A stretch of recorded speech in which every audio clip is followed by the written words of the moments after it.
Welcome to Highly Sensitive, Happily Married, the podcast that teaches you to not only have an easier marriage as a sensitive woman, but to have one that feels more amazing by the day.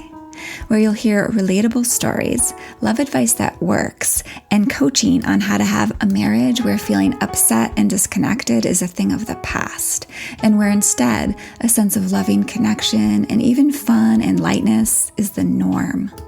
I'm Hannah Brooks, highly sensitive person, love expert, and marriage coach, and I'm so happy to be on this journey with you. Hello, my friends. I have been telling you for a while that we would be talking about boundaries soon, and today is the day. Woohoo!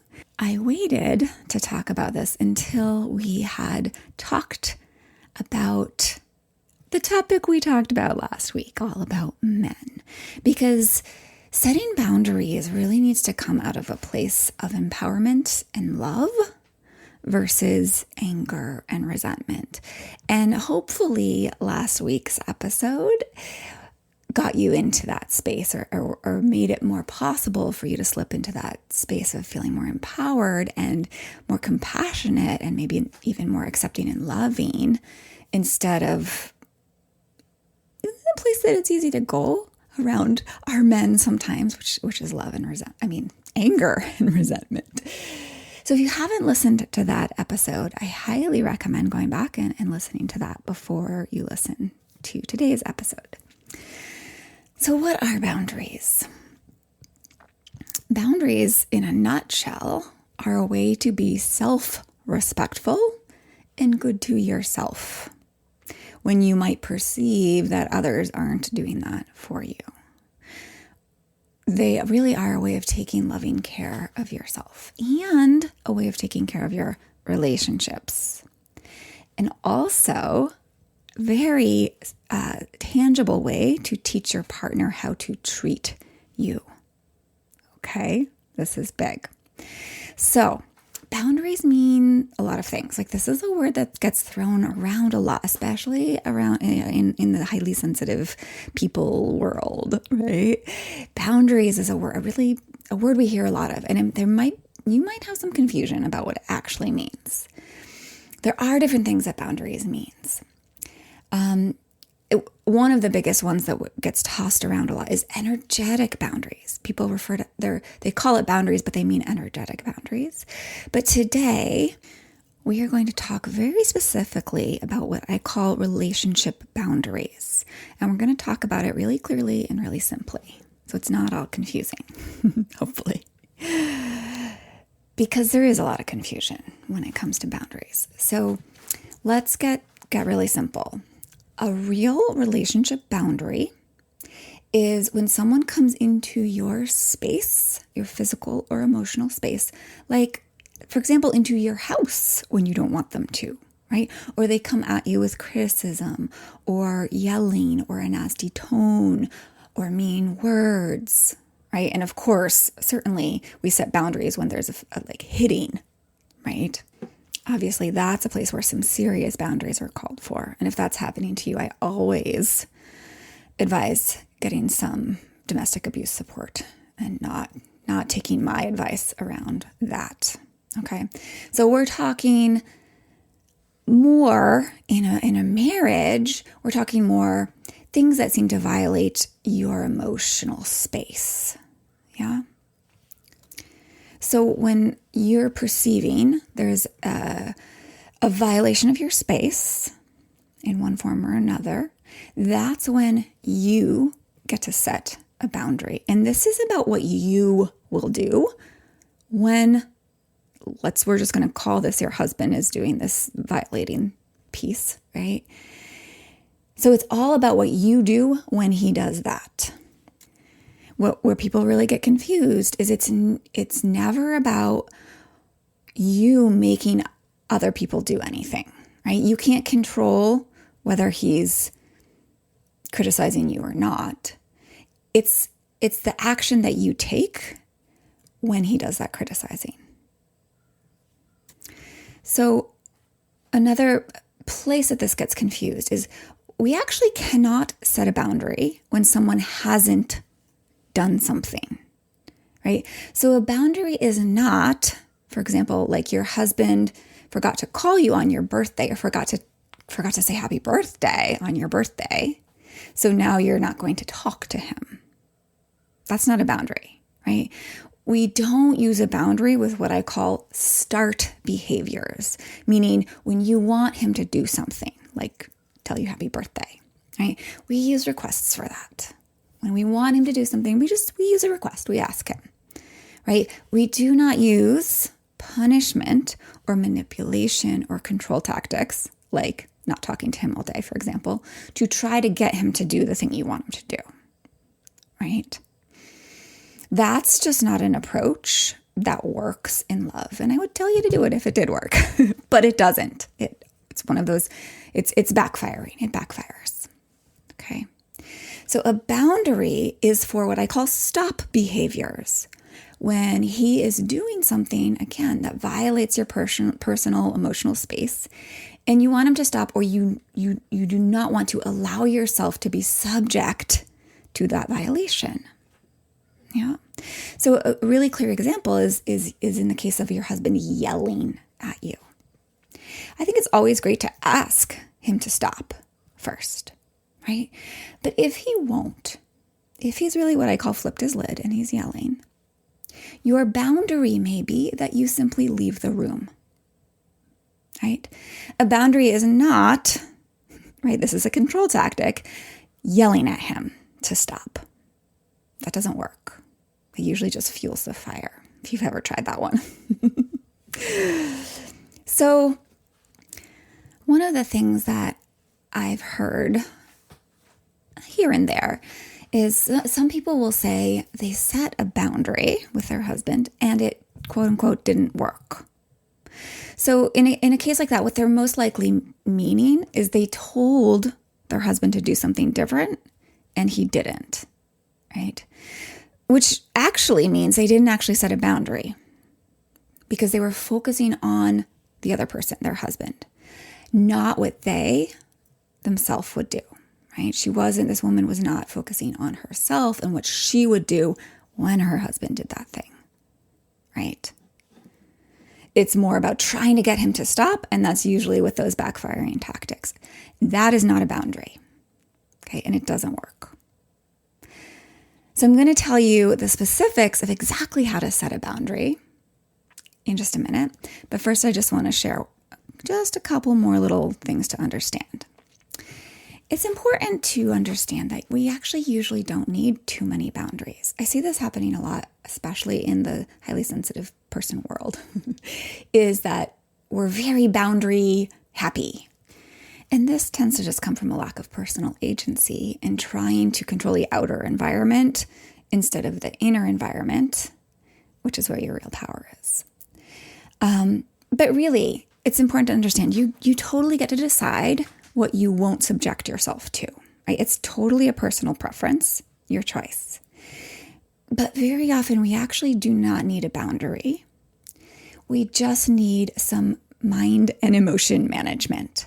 Right? We just need some more capacity to be the steward of our own emotions, right? This is like 99% of the time. That's the work, right? And actually, sometimes I will actually call that work setting boundaries on your own thoughts, right? This is really a piece of emotional agency. And we'll talk about boundaries on your thoughts another time. It's powerful. It's a beautiful way to have much more emotional agency, personal power, and not feel like you're like being a doormat like we talked about in the past. But there will definitely be things that you will consciously choose not to tolerate. Now, there are relationships where the need for setting these kinds of boundaries is very rare. But for some of us, we might be with someone who it's just more important for you to set some boundaries, right? So again, there will be things that you will consciously choose not to tolerate, not to subject yourself, not to be around, right? And some examples might be criticism, like your husband criticizing you, raising his voice really high or yelling, right? It could be him swearing. It could be just other people swearing, right? You can set a boundary around in groups of people, right? It could be other people using drugs or alcohol, yeah? It could be a certain type of physical aggression, or just like a certain type of physical aggressive energy, right? That you might need to set a boundary around, or you might choose to. So we choose the things that are most important. We don't want to get overly boundary happy. Then we kind of close ourselves off from a lot of the world if we do that, a lot of life. And if you find yourself tempted to set tons and tons of boundaries around all sorts of things, and I lovingly suggest that there might be some more internal work, emotional agency work for you to do instead of setting all the boundaries. All right, so let's talk about the 4 steps that I have for you about how to set a boundary. The first one is important. It's really the intention that we come from. And I mentioned this right off the bat today. The first thing is to come from a loving intention, right? Like knowing that the boundary that you will set is a way of caring for the whole relationship, right? So setting the intention that the boundary setting is really a way of loving both of you, both yourself and your husband. It's for the love, yes? The second step is to just get really clear inside of yourself about what you will tolerate and what you won't, right? As we were just talking about. I actually suggest you sit down and you actually write down, like, what are the primary things that you need to set a boundary for with your husband. You might find that there's nothing or only one thing, maybe 2 things. For me, I know that when my husband has gotten kind of too escalated in his tone and his words, so I have a personal radar for that, right? You do probably too, as a highly sensitive person. But it's like he just kind of crosses a line in his energy. That's where I set my boundary. And for me, I set the boundary by leaving the room until he's calmed down. I've calmed down. Okay. So make that list ahead of time, right? For you, it might be a certain level of his voice, or when you can tell he's like kind of like what I call flipped his lid, right? Where he's not being rational anymore, when he's yelling, right? Or you might not. That might not be a place where you feel like you need to set a boundary. You don't have to there. It's totally your choice. You decide. All right. So once you've decided where you're going to set your boundaries, you can express them to him when all is well, when you're calm and he's calm and things are going fine for you. Or you don't have to. So you can prepare them ahead of time, your husband ahead of time, or not, is what I'm saying. And you just get to decide. You could actually explore the 2 options. I suggest explaining ahead of time when he does X, Y, and Z, right? When there's been a clear boundary violation according to what you've decided is where you're going to set your boundaries and what's a boundary violation. When he does that thing, again, using the example of yelling, you will do X, Y, Z, right? So when he does X, Y, Z, the boundary violation, you will do X, Y, Z. That's the recipe. You get to decide what both of those things are. So now I want to explain, like, well, what does that mean? What do you actually do, right? So if he's yelling, you might say, when you do that, I will leave the room, right? Or if we're on the phone call, I will hang up the phone, right? There's various things that you could do. Leaving the room is a great one. Staying somewhere else, like going to a friend's house, going to a sister's house, right? Sleeping on the couch is something you could do. Going away for 24 hours, right? So it's basically like somehow removing yourself from the situation. And if it were some other relationship in your life, and say like this is just a totally different kind of example where like you have someone in your life who just keeps showing up in your house without knocking and just comes in whenever they want to, like a friend or a relative. A boundary around that could simply be, I'm going to lock the door if you don't call ahead of time and make sure that's okay with me, or you don't knock on the door, right? So just see in different situations, there's different boundaries that you can set. So I advise the communication in advance around this because it can help give your partner pause the next time he starts to head into that same behavior, right? It's possible that preparing him ahead of time for what you're going to do when and if he does that thing, it will allow him to be like, oh, she means business about this, right? And if you decide not to prepare him in advance, that's fine too. You can just wait until it actually happens again. And in that case, you can start setting your boundary like this. You can say, if you keep doing XYZ, I will leave the room, or I will leave the house, or I will hang up the phone. Yeah? That's just stating your boundary in the moment, right? So that's step 3. State your boundary in advance to prepare him, or state your boundary in the heat of the moment when it's happening. Now, I want you to note that when you are stating your boundary, do so with a measured tone. Yeah, do so with calm, collected space, like grace, right? Again, not from that place of anger and aggression and victimhood, if that's possible for you. Might be one of the challenges for many of us, right?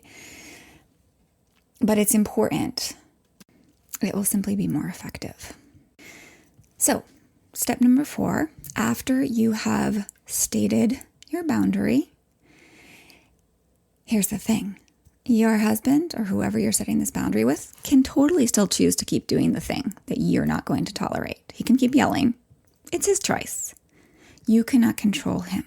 But if he does continue to do it, you will take the action you said you would. This is the most important piece. You are setting the boundary, right? So you will do the thing you must do to meet your own needs of emotional safety or physical safety, like leaving the room, walking out the door, hanging up the phone. Yeah? Actually do it. Do not just threaten to. Okay? This is one of those places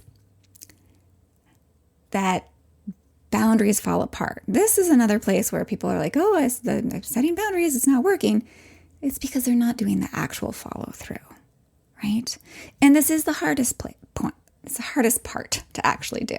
It's easy to, words are easy to say, at least for a lot of us, but follow through can be a lot harder. So step 4 is actually doing the thing. Yeah. So all of these 4 steps are totally enough for you to start taking some exploratory action. This is all that you need to get started actually setting boundaries, actually doing it, okay? But here's the thing. You might find as you start actually doing this that you run into a bunch of obstacles that keep you from actually setting these boundaries, right? Keep you from actually hanging up the phone or walking out the door, right? So here, I just wanted to share with you a few of the common ones, and actually a quick hint about how to deal with them so you can actually start effectively setting boundaries. So, some common obstacles. Impatience. That's a big one, right? It's totally possible that when you set a boundary a few times, your husband might not change. He might not stop doing the thing. And you'll be tempted to say that it isn't working. It is working. For one, it's getting you away from that behavior. Very important. That's taking care of you. And for 2, it's important to be persistent and patient, right? We don't teach an old dog new tricks on one day, right? Your husband will, as you persist, he will start to get it. Oh, this isn't something she stands for. And I'll say a little bit more about that in a little bit. But patience. Call up that patience. All right, negative emotion aversion. This is a big obstacle. I've done a whole podcast on negative emotion aversion. Actually, a lot of podcasts kind of talk about that from different angles. A whole podcast episode. But here's the thing. When you set a boundary, your husband's not necessarily going to like it. Yeah? He might get more upset, more triggered, more unhappy with you in the moment when he finds that he can't get under your skin the way he used to. When he finds you've switched up the rules of the game. Right?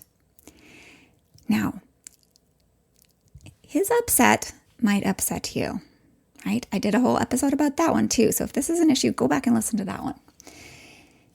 But in brief, your job is not to make sure he doesn't ever get upset. Your job is to give yourself the respect and care that you need. First and foremost, that's your job in your marriage. Okay? All right, another obstacle is really related to this, and this is just confusion about your role as a wife or what being a good wife is supposed to look like, right?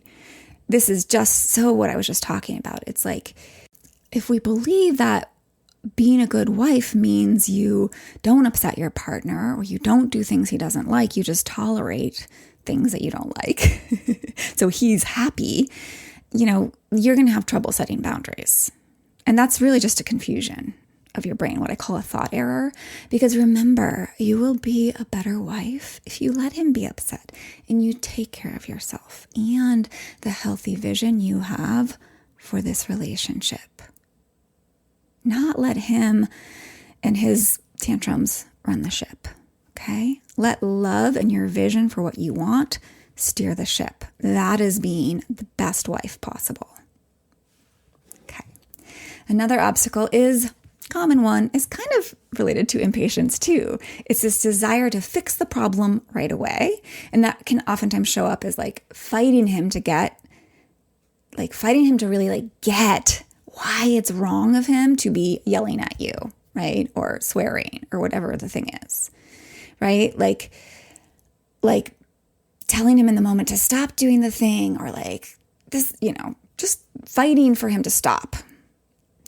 I want you to remember that telling him isn't nearly as powerful as showing him that you won't stand for it, right? That this isn't something you stick around for. So for this one, patience is called for here, right? You can always talk it through after you've set the boundary and you've gone and cooled off, right? But don't try to solve the problem while he's doing the thing that you told yourself you're going to set the boundary for. Don't try to control him to stop the behavior by fighting him about it in the moment, right? Instead, set the boundary. And then if you want to talk it through, totally do afterwards. I always recommend that if that feels good to you. All right. Other one is just really a general one, which is that will keep you from setting boundaries effectively, is a general lack of what I call personal sovereignty. Right? This is personal power and self-valuing and self-respect, right? Self-worth, all of these things. So setting boundaries is a great opportunity to begin growing all of this, right? Stepping into feeling empowered, practicing being in your power instead of in helplessness, right? So part of this is just remembering how important you are. You are the most, have you heard me say this before? You are the most powerful relational machine in the world as a highly sensitive person. You are the one who deep down knows what's good. You've got to trust yourself. You've got to trust you are worthy of good and care. And to stand in that place of that knowing, that's going to get you much more into this place of personal sovereignty and trusting yourself to take these actions for the benefit of the whole relationship. Okay. Last one obstacle that I'm going to mention today is a fear of losing him. Yeah. It's a normal fear to come up when you start setting boundaries and changing the dynamic the pattern that you both have created together in your relationship, again, he might not like it at first, right? And so it's normal to have a fear of losing him if you stop behaving in the way he's used to, or kind of even maybe enjoys in some weird way. The behavior that you locked yourselves into, right? So I want you to, again, understand that it's a much more healthy, sustainable relationships that you'll have together when you take care of yourself and the relationship by setting appropriate relationship boundaries, right? It's better to fight for that healthy relationship with love, right? By setting boundaries with love, than staying in a dynamic that is unhappy and hurtful. Now, the hard truth is it's possible in very few cases, but it's possible you may lose him. But what you will gain is emotional health, self-respect, and love, and a future filled with fulfilling and high integrity relationships. So, as you might be understanding at this point, all of these things that get in the way, and there are definitely other things that might stop you from setting a boundary that you've already decided to set, all of the things that are going to stop you, they're all about you, right? What's going on internally and how well you navigate your own emotions and your own mind, right? In other words, it's all about how much emotional agency you have. So for some of us, for some of you, the real work is going to be actually managing your own mind, right? Getting really clear in your mindset so you can actually keep setting boundaries for as long as you need to, right? So in many ways, that self-respect, the self-valuing comes first, right? The emotional agency comes first. That's the real work. And then setting boundaries is just like a side effect. It's a natural, it comes downstream of that naturally. Yeah. All right. So let's wrap this up. When you consistently set boundaries, right? This isn't just a once-off most of the time. Might be. Most of the time, it's about consistently setting them. Over time, it will help your significant other understand what is okay by you and what is not okay by you. And it will likely tame or eliminate his poor behaviors. Right? The intention, I just want you to remember this, the intention is ultimately to take care of yourself, right? It really is. Setting a boundary is really a way to teach your partner how to treat you, which he may need. We talked about this in last episode a little bit. It's kind of similar to parenting in some ways. I'm not saying you want to be a mom to your dad, you want to be a mom to your husband. That's never what I'm suggesting. I'm just saying sometimes we need to teach other people how to treat us, right? The thing is, your husband does deep down want to treat you well. He loves you. He wants to treat you well. But he may have a hard time here and there because of his moodiness, his own issues. Yeah? Because he's got a human brain too, right? So setting boundaries will teach him with tough love what exactly he can get away with and what he simply cannot get away with you, right? And he's likely to stop trying his tactics when he sees it's not getting him anywhere. When he sees it's not working and it's useless. When he sees you're not entertaining it anymore. Yeah? And here's the cool thing. He might surprisingly actually feel better for all of this too. Right? As he starts to get it, and even if you just simply don't allow him the chance to do the XYZ thing that you're setting the boundary around, he's going to start to feel more dignity, right? A deep down sense of his goodness, right? He's going to feel more self-respect too, because I can guarantee you that with most human beings, most men, they're good at heart, and they don't want to be doing these things to their wife, right? They don't feel good about it. So he'll feel better about himself, which will also help his behaviors improve. Okay? So even if he doesn't change, I want you to remember you will be caring for yourself when you set boundaries in a really essential way, right? This is personal sovereignty.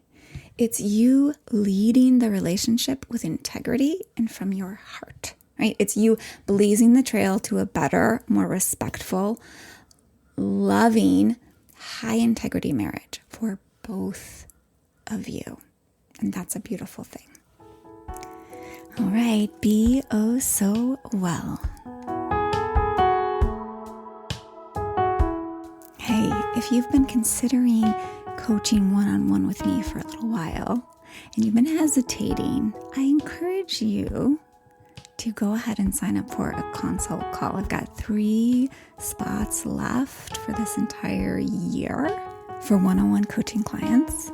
So go ahead and grab your consult spot now and we'll talk and we'll make that decision together about whether or not coaching with me is right for you. On that call, we'll make that decision. It's a no obligation call and I'd love to talk to you. To go ahead and sign up for that consult call, click the link in the show notes or head over to lifeisworthloving.com and click the work with me button and scroll down to get started with a call. It will tell you exactly how to schedule your call with me.